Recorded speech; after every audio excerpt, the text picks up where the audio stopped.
नमस्कार विद्यार्थी मित्रांनो, जोशना पवार या यूट्यूब चॅनलमध्ये आपल्या सर्वांचे मनापासून स्वागत आहे। आज आपण इयत्ता 10वीच्या वर्गाची हिंदी या विषयाची बोर्ड प्रश्नपत्रिका उत्तरांसहित अभ्यासणार आहोत। हा पेपर 9 मार्च 2024 रोजी झालेला आहे। एकूण 80 गुणांचा हा पेपर आहे आणि वेळ हा 3 तासाचा देण्यात आलेला आहे। विद्यार्थी मित्रांनो, जर तुम्हाला 2022, 2023 किंवा 2024 या वर्षांच्या बोर्ड प्रश्नपत्रिका अभ्यासायच्या असतील, पूर्व परीक्षा प्रश्नपत्रिका अभ्यासायच्या असतील तर आपल्या डिस्क्रिप्शन बॉक्समध्ये इयत्ता 10वी प्रश्नपत्रिका प्लेलिस्ट देण्यात आलेली आहे। त्या ठिकाणी तुम्हाला इतर विषयांच्या सुद्धा प्रश्नपत्रिका अभ्यासायला मिळतील। प्रश्नपत्रिकेत पहिल्या पेजवर काही सूचना देण्यात आलेल्या आहेत। त्या सूचना तुम्ही लक्षपूर्वक वाचायच्या आहेत। ज्यावेळेस पेपर हातात पडतो त्यावेळेस तुम्हाला घाई झालेली असते, तुम्ही पेपर व्यवस्थित वाचत नाही, म्हणून आता ह्या सूचना व्यवस्थित वाचून घ्यायच्या आहेत। विभाग 1 गद्य 20 अंक। बघा, 20 मार्कांसाठी विभाग 1 गद्य देण्यात आलेला आहे। त्यातील प्रश्न पहिला अ, निम्नलिखित पठित गद्यांश पढ़कर दी गई सूचनाओं के अनुसार कृतियां कीजिए। बघा, हा जो गद्यांश आहे तो 8 गुणांसाठी आहे। गद्यांश व्हिडिओ पॉज करून व्यवस्थित वाचून घ्यायचा आहे। त्या ठिकाणी आपण काही पेन्सिलीने काही पेनाने अंडरलाईन दिलेली आहेत, ती प्रश्नांची उत्तरे आहेत। म्हणजे यावरून तुमच्या लक्षात येईल की उतार्यातील प्रश्नांची उत्तरे ही उतार्यातच आहेत।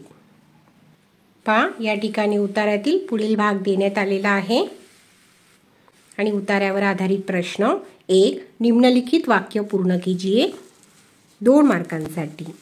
पहला प्रश्न, मरीज का आराम हराम तब हो जाता है जब, उत्तर लिहायचा आहे, ये मिलने जुलने वाले कई बार इतने अधिक आते हैं कि कभी कभी इतने परेशान करते हैं कि मरीज का आराम हराम हो जाता है। या ठिकाणी आपण प्रश्नाचं उत्तर लिहिलेलं आहे आणि आपण उतार्यात पण ते उत्तर पाहू। या ठिकाणी उतार्यात पण उत्तर देण्यात आलेलं आहे। ये मिलने जुलने वाले कई बार इतने अधिक आते हैं और कभी कभी इतना परेशान करते हैं कि मरीज का आराम हराम हो जाता है। दूसरा प्रश्न, जब मिलने वालों का ख्याल लेखक को आता है तब, उत्तर बघा, लेखक को लगा कि उनकी दूसरी टांग भी टूट गई। हे मिलने वालों का ख्याल आते ही मुझे लगा कि मेरी दूसरी टांग भी टूट गई। मुझेच्या ठिकाणी आपण लेखक लिहायचा आहे।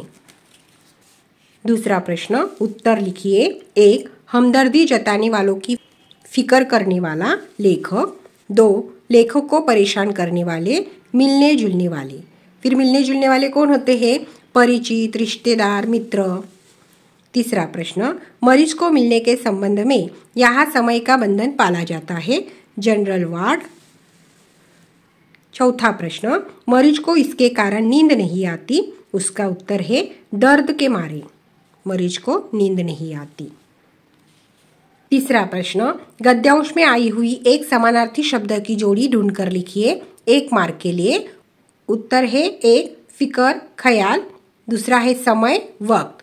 आपल्याला त्या गद्यांश मधली जोड़ी लिहायची आहे। दूसरे, गद्यांश में प्रयुक्त 2 उर्दू शब्द ढूंढकर लिखिए, फिकर एहसान।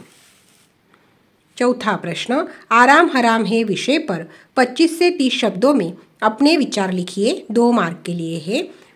या प्रश्नाचं उत्तर स्वमताचा हा प्रश्न आहे। स्वमत तुम्ही उतारा व्यवस्थित वाचून तुमचं स्वमत त्या ठिकाणी लिहायचं आहे। तरी देखील आपण नमूना उत्तर पाहू। उत्तर, जीवन में कर्म का बहुत महत्व है, कर्म के बिना जीवन की कल्पना करना बेकार है, मनुष्य जीवन में कर्म ही प्रधान है, आज जीवन में अगर ऊंचाई गांठनी है तो परिश्रम ही करना पड़ेगा, समय का सदुपयोग करके महान पुरुषों ने अपना जीवन आदर्शवादी बनाया, इसलिए आराम हराम है।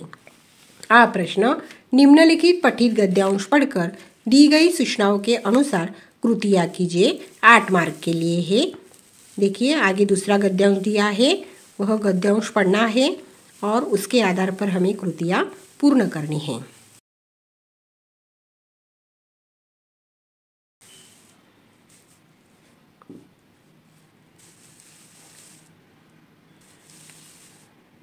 गद्यांश का आधा भाग यहाँ दिया हुआ है,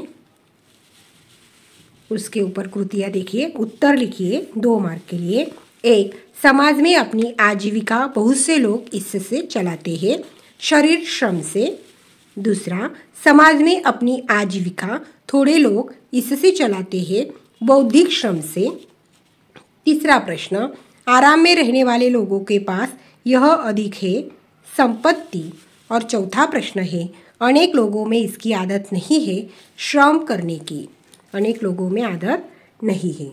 देखिए, इस प्रश्न के उत्तर हम गद्यांश में देखेंगे। देखिए, प्रश्न का उत्तर, बहुत से लोग अपनी आजीविका शरीर श्रम से चलाते हैं, थोड़े बौद्धिक श्रम से, और जिनके पास संपत्ति अधिक है वे आराम में रहते हैं, और अनेक लोगों में श्रम करने की आदत भी नहीं है। अगर आप गद्यांश अच्छी तरह पढ़ेंगे तो आपको इस सब प्रश्न के उत्तर मिल जाएंगे। दूसरा प्रश्न, कृति पूर्ण कीजिए। गद्यांश में उल्लेखित यज्ञ 2 मार्क के लिए है। एक संपत्ति दान यज्ञ और दूसरा है भूदान यज्ञ। इस प्रश्न का उत्तर भी गद्यांश में दिया हुआ है। संपत्ति दान यज्ञ, भूदान यज्ञ। दूसरा प्रश्न, धनिकों के दान से होने वाले सामाजिक कार्य। उसका उत्तर है अस्पताल, विद्यालय। तीसरा प्रश्न, सूचना के अनुसार कृतियाँ कीजिए। उपसर्ग युक्त शब्द, शब्द और प्रत्यय युक्त शब्द। देखिए, शब्द दिए हुए है श्रम, और हमें उसे उपसर्ग लगा के परिश्रम यह शब्द तैयार किया है, और प्रत्यय लगा के श्रमदान और श्रमिक यह शब्द तैयार किए हुए हैं। दूसरा प्रश्न, गद्यांश में प्रयुक्त शब्दयुग्म ढूंढकर उसका अर्थपूर्ण वाक्यों में प्रयोग कीजिए। देखिए, शब्दयुग्म शब्द है गद्यांश में साधन सामग्री, और उसका अर्थपूर्ण वाक्य है, वह अपने प्रोजेक्ट के लिए साधन सामग्री खरीद रहा है। चौथा प्रश्न, करोगे दान पाओगे समाधान विषय पर 25 से 30 शब्दों में अपने विचार लिखिए। देखिए, यह भी स्वमत का प्रश्न है। आपको आपके मन से उत्तर लिखना है गद्यांश पढ़कर, लेकिन इसका भी हम नमूना देखेंगे। इस प्रश्न का उत्तर, हमारे शास्त्रों में दान का बहुत महत्व दिया गया है। पेड़ों में फल लगना, नदियों के जल का बहना परोपकार का ही एक रूप है। इंसान अगर मेहनत से धन कमाता है और उस धन का उपयोग समाज के निर्वाण या भलाई के लिए करता है, वह दान हमेशा उच्च कोटि का दान कहलाता है। उसके आगे आपको लिखना है, जिस तरह पैसे रोटी का दान होता है, उसी तरह विद्या ज्ञान का भी दान होता है। जिस तरह से समाज की यह मान्यता है कि पैसे दान से, संपत्ति के दान से समाज की प्राथमिक भूख का शमन होता है, और इससे हमें समाधान मिलता है। ये प्रश्न देखिए, निम्नलिखित अपठित गद्यांश पढ़कर दी गई सूचनाओं के अनुसार कृतियाँ कीजिए। 4 मार्क के लिए है। देखिए, यह जो गद्यांश है वह अपठित है। आपको गद्यांश पढ़कर उसके आधार पर कृतियाँ पूर्ण करनी है।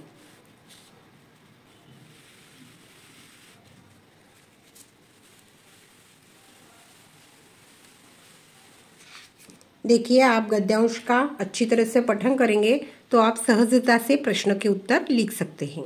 पहला प्रश्न, उत्तर लिखिए 2 मार्क के लिए। ढाका कॉलेज से परीक्षा में द्वितीय स्थान पाने वाले मेघनाथ साहा, तृतीय स्थान पाने वाले निखिल रंजन सेन। देखिए, इस प्रश्न का उत्तर भी आपके गद्यांश में दिया हुआ है। मेघनाथ साहा दूसरे स्थान पर थे और निखिल रंजन सेन तीसरा स्थान प्राप्त किया। दूसरा प्रश्न, गद्यांश में उल्लेखित दल और सदस्य का नाम लिखना है। गद्यांश में उल्लेखित दल है सबूज पत्र और सदस्य है प्रमथा चौधरी।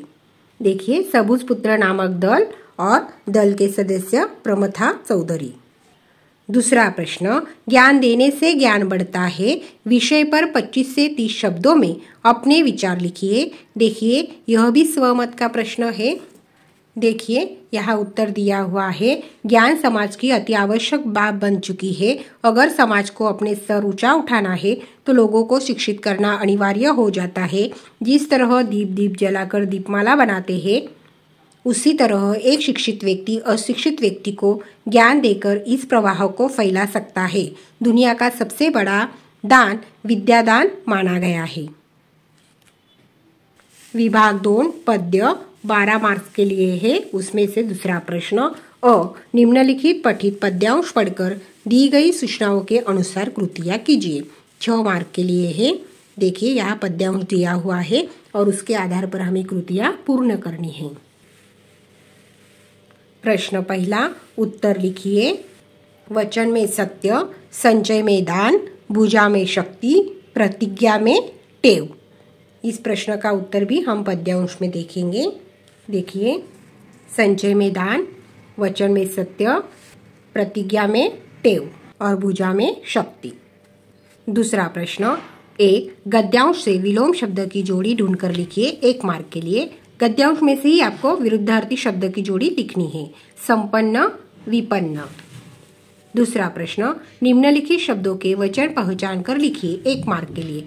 भारत एक वचन और भुजाएं बहुवचन।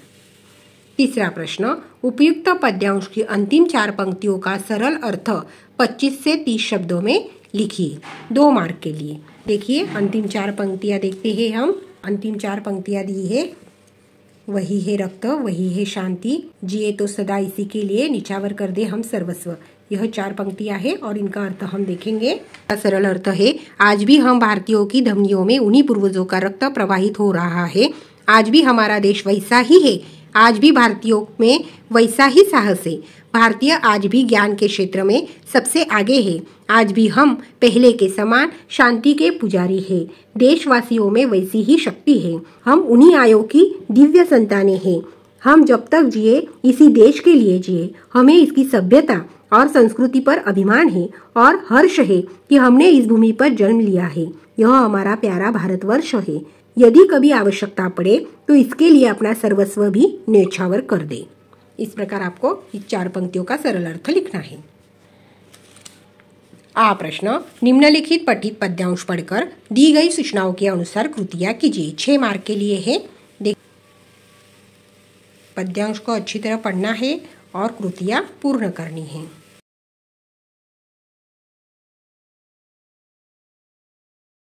यह जो पद्यांश है वह आपके पाठ्य पुस्तक में से ही लिया हुआ है। प्रश्न पहला, निम्नलिखित विधान सत्य अथवा असत्य पहचान कर लिखिए 2 मार्क के लिए। हमने लिखा हुआ है, पहला, उपयुक्त पद्यांश में शिशिर ऋतु का वर्णन किया है।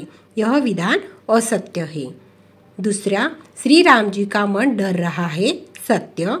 तीसरा, दुष्ट व्यक्ति का प्रेम स्थिर नहीं होता, सत्य। चौथा विधान है, सद्गुण एक एक करके अपने आप सज्जन व्यक्ति के पास आ जाते हैं। यह विधान भी सत्य है। दूसरा प्रश्न, निम्नलिखित शब्दों के लिए पद्यांश में प्रयुक्त शब्द ढूंढकर लिखिए 1 मार्क के लिए। पहला, दुष्ट, खल और दूसरा है विद्वान, बुद्ध। दूसरा प्रश्न, निम्नलिखित शब्दों के लिंग पहचान कर लिखिए 1 मार्क के लिए। बूंद स्त्रीलिंग और गिरी पुल्लिंग।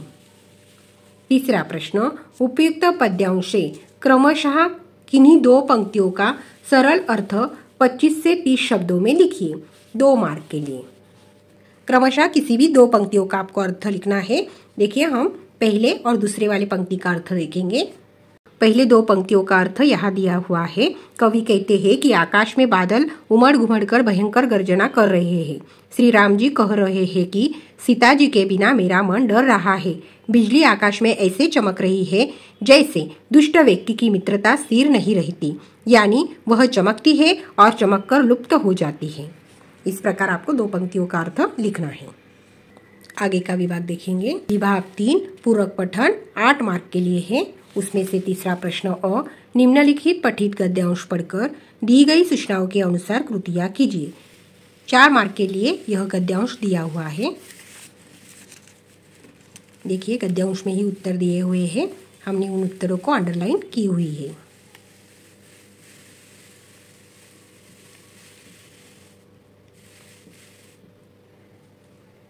पहला प्रश्न, संजाल पूर्ण कीजिए 2 मार्क के लिए। लेखक के मन को सुकून देने वाले प्राकृतिक घटक, प्राकृतिक सौंदर्य, हरे भरे पहाड़, वृक्ष, झरने।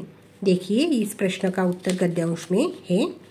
प्राकृतिक सौंदर्य, हरे भरे पहाड़, वृक्ष, झरने। दूसरा प्रश्न, प्रकृति मन को प्रसन्न करती है विषय पर अपने विचार 25 से 30 शब्दों में लिखिए। देखिए, यह भी स्वमत का प्रश्न है। अपने विचार वहां आपको लिखने हैं। देखिए यह नमूना उत्तर दिया हुआ है। प्रकृति मन को प्रसन्न करती है। अगर प्रकृति की किमिया है तो वो है उसका सौंदर्य है। जिस तरह इंसान के मन को प्राकृतिक सौंदर्य आकृष्ट करता है, इससे हमें यह समझ में आता है कि प्रकृति ही इंसान का सबसे बड़ा साथी है। वृक्ष, झरने, पहाड़, इन्हें देखकर प्रकृति की सही सुंदरता, उसकी अहमियत समझ में आती है। आ प्रश्न निम्नलिखित पठित पद्यांश पढ़कर दी गई सूचनाओं के अनुसार कृतियाँ कीजिए। 4 मार्क के लिए है। देखिए यह जो पद्यांश है, यह पद्यांश भी आपके पाठ्य पुस्तक में से लिया हुआ है। पहला प्रश्न, उचित जोड़ियां मिलाइए। 2 मार्क के लिए है। अ और आ का गढ़ दिया हुआ है और आपको उचित जोड़ियां लगानी है। पहला, खिलखिलाता फूल, प्रेरणा। दूसरा, भीतरी, कुंठा। तीसरा, खारा, जल। और चौथा है पावन, मन। देखिए इसके उत्तर हम देखेंगे। खिलखिलाता फूल, प्रेरणा, भीतरी, कुंठा, खारे जल, मन, पावन। और दूसरा प्रश्न है, कांटों के बीच खिलने वाला फूल प्रेरणा देता है विषय पर 25 से 30 शब्दों में अपने विचार लिखिए। उसका उत्तर है, गुलाब का फूल कांटों के बीच भी हंसता है, खिलखिलाता है। वह हमें हर पल प्रेरणा देता है कि हमें परेशानियों से घबराए बिना अपना काम करते जाना है। विभाग 4 भाषा अध्ययन व्याकरण 14 मार्क के लिए है। उसमें से चौथा प्रश्न, सूचनाओं के अनुसार कृतियाँ कीजिए। 1, निम्नलिखित वाक्य में अधोरेखांकित शब्द का शब्दभेद पहचान कर लिखिए। 1 मार्क के लिए, क्या तुम कॉलेज में पढ़ी हो? यहाँ तुम इस शब्द का शब्दभेद है मध्यम पुरुषवाचक सर्वनाम। दूसरा प्रश्न, निम्नलिखित अवयवों में से किसी एक अवयव का अर्थपूर्ण वाक्यों में प्रयोग कीजिए। 2 दिए हुए हैं, किसी भी एक अवयव का आपको वाक्यों में प्रयोग करना है। 1 मार्क के लिए हमने यहाँ दोनों ही अवयव का वाक्यों में प्रयोग किया हुआ है। 1, धीरे धीरे मुन्ना धीरे धीरे चलने लगा। दूसरा है, लेकिन मैं इंतजार करूंगा लेकिन ज्यादा देर तक नहीं। तीसरा प्रश्न, कृति पूर्ण कीजिए। 1 मार्क के लिए है। शब्द, संधि विच्छेद, संधिभेद, महात्मा, महा अधिक आत्मा और संधिभेद है स्वर संधि। और अथवा प्रश्न दिया हुआ है, दुसाहस, दु अधिक साहस, विसर्ग संधि।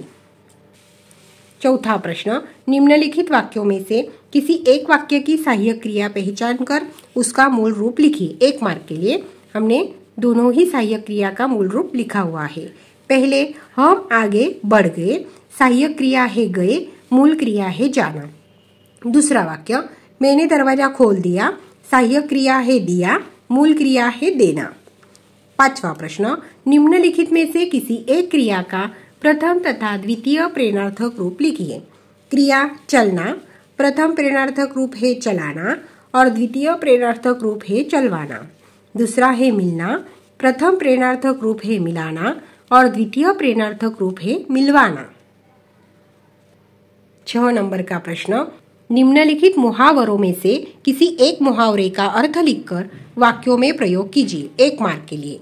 पहला है टांग अड़ाना, उसका अर्थ है हस्तक्षेप करना और वाक्य है, सीता हमेशा गीता के काम में टांग अड़ाती है। दूसरा है गला फाड़ना, उसका अर्थ है चिढ़ कर बोलना। वाक्य, कुछ लोगों को हर बात में गला फाड़ने की आदत होती है। दोनों में से कोई भी एक आपको लिखना है। और उसको अथवा प्रश्न दिया हुआ है। अधोरेखांकित वाक्यांश के लिए कोष्टक में दिए गए मुहावरे में से उचित मुहावरे का चयन करके वाक्य फिर से लिखिए। बघा दोघांपैकी कोणत्याही एका प्रश्नाचं उत्तर लिहायचं आहे। कोष्टक में दिया हुआ है काप उठना, हाथ फेरना। रोते हुए बच्चे को गोद में उठाकर माँ स्नेह करने लगी। त्या ठिकाणी स्नेह करने लगी, त्या ठिकाणी काप उठना हा मुहावरा उचित नाही, तर हात फेरना हा मुहावरा उचित आहे। म्हणून त्याचं उत्तर येईल, रोते हुए बच्चे को गोद में उठाकर माँ हाथ फेरने लगी। 7वां प्रश्न, निम्नलिखित वाक्यों में प्रयुक्त कारकों में से कोई एक कारक पहचान कर उसका भेद लिखिए। पहले देखिए, मकान पर मकान लदे है, उसमें प्रयुक्त कारक है पर, अधिकरण कारक। और दूसरा है राम स्वरूप इशारे के लिए खांसते हैं, उसमें प्रयुक्त कारक है के लिए संप्रदान कारक।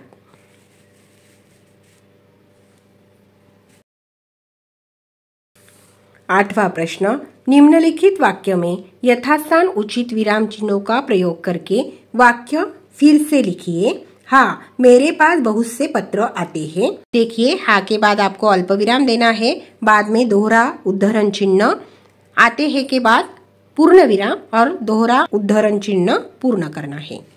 9वां प्रश्न, निम्नलिखित वाक्यों में से किन्हीं दो वाक्यों का सूचनाओं के अनुसार काल परिवर्तन कीजिए 2 मार्क के लिए। पहला, मानू को ससुराल पहुंचाने मैं ही जाता हूँ, उसका सामान्य भविष्य काल में परिवर्तन करना है। मानू को ससुराल पहुंचाने मैं जाऊंगा। दूसरा, दोनों ही देर तक फुट फुट कर रोते रहे, उसका अपूर्ण भूतकाल में परिवर्तन करना है। दोनों ही देर तक फुट फुट कर रो रहे थे। किसी भी 2 वाक्य का आपको करना है। तीसरा, वे पुस्तक शांति से पढ़ते हैं, पूर्ण वर्तमान काल में परिवर्तन करना है। उन्होंने पुस्तक शांति से पढ़ लिया है। 10वां प्रश्न, निम्नलिखित वाक्य का रचना के आधार पर भेद पहचान कर लिखिए। 1, मोटे तौर पर 2 वर्ग किए जा सकते हैं, सरल वाक्य। दूसरा, निम्नलिखित वाक्यों में से किसी एक वाक्य का अर्थ के आधार पर दी गई सूचना अनुसार परिवर्तन कीजिए 1 मार्क के लिए। पहला विधान देखिए, परिचय के बिना किसी को दाखिल करना चाहिए। निषेधार्थक वाक्य में उसका परिवर्तन करना है, परिचय के बिना किसी को दाखिल नहीं करना चाहिए। दूसरा, थोड़ी बातें हुई, उसका प्रश्नार्थक वाक्य बनाना है। थोड़ी बातें हुई के बाद आपको प्रश्न चिन्ह देना है। 11 नंबर का प्रश्न, निम्नलिखित वाक्यों में से किन्हीं 2 वाक्यों को शुद्ध करके वाक्य फिर से लिखिए। 2 वाक्य 2 मार्क के लिए। 1, घर में तख्त के रखे जाने का आवाज आता है। देखिए, वहाँ का के बदले की लिखना है और आता के बदले आती लिखना है। घर में तख्त के रखे जाने की आवाज आती है, हमने उत्तर वहां पे लिखा हुआ है। दूसरा प्रश्न, करामत अली के आंखों में आंसू उतर आई। वहाँ के बदले की लिखनी है और आई के बदले आए लिखने हैं। करामत अली की आंखों में आंसू उतर आए। तीसरा विधान देखिए, ठीक उसी समय रूपा की आंखें खुला। ठीक के बदले हमें ठीक लिखना है और खुला के बदले हमें खुली लिखना है। ठीक उसी समय रूपा की आंखें खुली। विभाग 5, रचना विभागे उपयोजित लेखन 26 अंक के लिए है। सूचना आवश्यकतानुसार परिच्छेद में लेखन अपेक्षित है। 5वां प्रश्न, सूचनाओं के अनुसार लेखन कीजिए। 5 मार्क के लिए है पत्र लेखन। निम्नलिखित जानकारी के आधार पर पत्र लेखन कीजिए। 2 पत्र लेखन दिए हुए हैं, दोनों में से कोई भी एक पत्र लेखन आपको करना है। उसमें से जो पहला वाला पत्र लेखन है वह हम करेंगे। राजेश रजनी शर्मा, मातोश्री छात्रालय, चिचेवड़ से अपने छोटे भाई सुयेश शर्मा, नंदनवन कॉलोनी, नांदेड़ को योग का महत्व समझाने हेतु पत्र लिखती है। यह पत्र हम देखेंगे। यहाँ पत्र लेखन लिखा हुआ है, नंदनवन कॉलोनी, नांदेड़, दिनांक 9 मार्च 2024। प्रिय सुयश, सस्नेह आशीर्वाद। दीदी के पत्र से तुम्हारी अस्वस्थता का समाचार मिला। तुम आए दिन बीमार पड़ रहे हो, जिस कारण तुम प्रतिदिन विद्यालय भी नहीं जा पाते। तुम्हारी परीक्षा भी नजदीक आ रही है। माताजी और पिताजी भी बहुत चिंतित थे। तुम्हारा शरीर कमजोर हो गया है, इसलिए तुम बार बार बीमार पड़ रहे हो। रोज सुबह उठकर योग किया करो। योग के अभ्यास से मन और मस्तिष्क स्वस्थ रहते हैं। योग द्वारा कई बीमारियों को दूर किया जा सकता है। अगर तुम्हें अपनी पढ़ाई या और किसी बात की चिंता है तो वो भी दूर हो जाएगी। तुम अपने आप को तरोताजा और स्फूर्तिदायक महसूस करोगे। जीवन में स्वस्थ रहना जरूरी है, इसलिए अपने जीवन में योग अपनाओ और रोग भगाओ। ईश्वर तुम्हें जल्द से जल्द स्वास्थ्य लाभ दे। माताजी, पिताजी और दीदी को प्रणाम। तुम्हें ढेर सारा प्यार। तुम्हारे पत्र का इंतजार रहेगा। तुम्हारा भाई राजेश शर्मा, मातोश्री छात्रालय, चिचेवड़। दूसरा प्रश्न, गद्य आकलन प्रश्न निर्मिति 4 मार्क के लिए। निम्नलिखित गद्यांश पढ़कर ऐसे 4 प्रश्न तैयार कीजिए जिनका उत्तर गद्यांश में एक एक वाक्यों में हो। देखिए, यह गद्यांश आपको पढ़ना है और आपको प्रश्न तैयार करने हैं। 4 प्रश्न 4 मार्क के लिए, कि जिस प्रश्न का उत्तर गद्यांश में एक एक वाक्यों में हो। देखिए, यहाँ गद्यांश दिया हुआ है। हमने 4 प्रश्न तैयार भी किए हुए हैं। इससे ज़्यादा भी प्रश्न आप तैयार कर सकते हैं, लेकिन समय को देखते हुए 4 मार्क के लिए हमें 4 ही प्रश्न तैयार करने हैं। पहला प्रश्न, ईश्वर द्वारा मनुष्य को कौन सी देन दी गई है? उसका उत्तर है वाणी, लेकिन आपको उत्तर नहीं लिखने हैं, प्रश्न तैयार करने हैं। दूसरा प्रश्न, वाणी की खोज कौन करते रहते हैं? तीसरा प्रश्न, मनुष्य के जीवन का समाधान किस पर निर्भर है? और देखिए यहाँ हमने चौथा प्रश्न लिखा हुआ है, पतंजलि के बारे में क्या कहते हैं? और पांचवा प्रश्न है, चित्त शुद्धि के लिए क्या लिखा?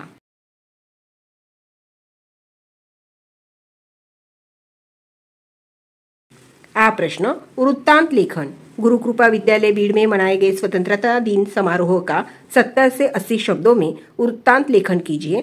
वहाँ देखिए, वृत्तांत में स्थल, काल, घटना का उल्लेख होना अनिवार्य है और उसको अथवा प्रश्न दिया हुआ है।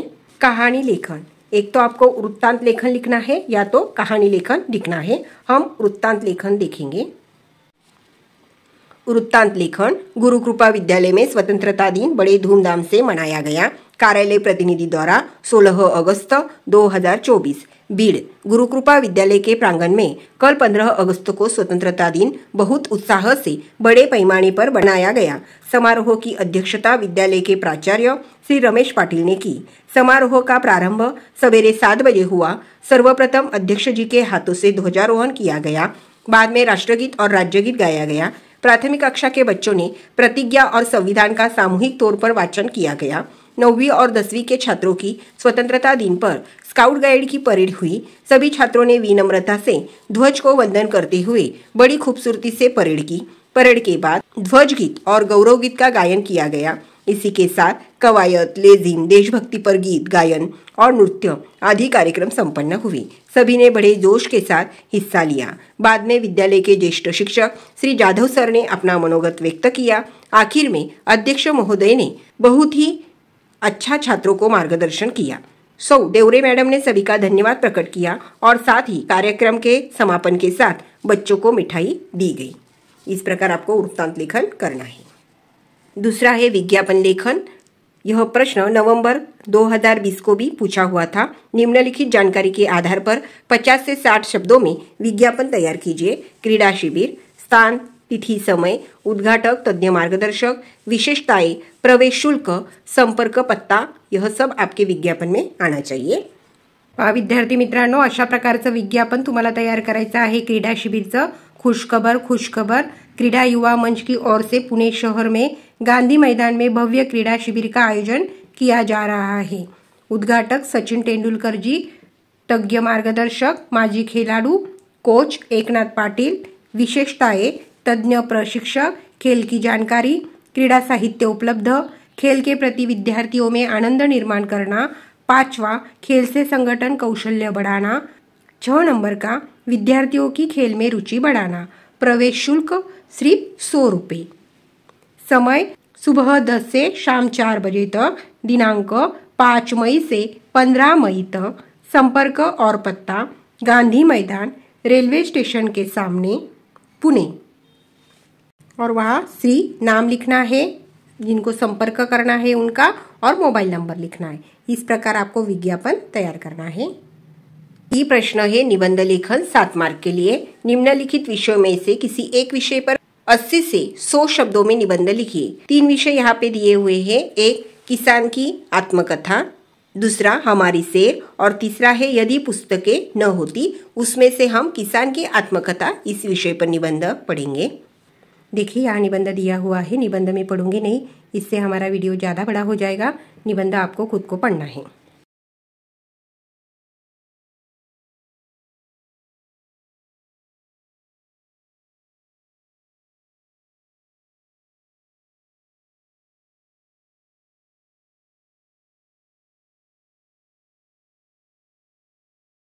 देखिए विद्यार्थी मित्रों हो, आज हमने हिंदी विषय की 2024 इस वर्ष की बोर्ड प्रश्न पत्रिका उत्तर सहित पढ़ी है। अगर आपको वीडियो पसंद आया हो तो वीडियो को लाइक कर दीजिए और चैनल को सब्सक्राइब कर दीजिए, जिससे इसके आगे के जो वीडियो मैं भेजूंगी उसकी नोटिफिकेशन पहले आपके पास आ जाए।